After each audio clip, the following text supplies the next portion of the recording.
Ooh, I got filled on NQ there. Nice. So I got a nice dip buy on NQ. I'm at the bottom of the range. Target again here is 49 to 65. I'm gonna start watching here at 49. I'm looking for 65. There's my target.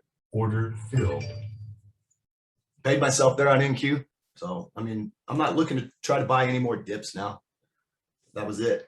I had that 25 out there again and hit it and then got stopped out. So I'm just looking for more downside here. I just want to try to catch this short on NQ. If we can get up here to 40, I'm taking that sucker. Order filled. Short off that 913.50. So what I'm doing is here, I put a profit stop in place. If we break through this 76 here, it'll stop me out. I'm gonna take profits if we hit 810. Order filled. Taking some profits there on the NQ, a quarter around the one, and then the other, I'm just holding full size for the swing. So profit stop in place. We get up here, 20, I'm gonna, that'll take me out, hit my profit stop. Order filled. Hitting profit stops.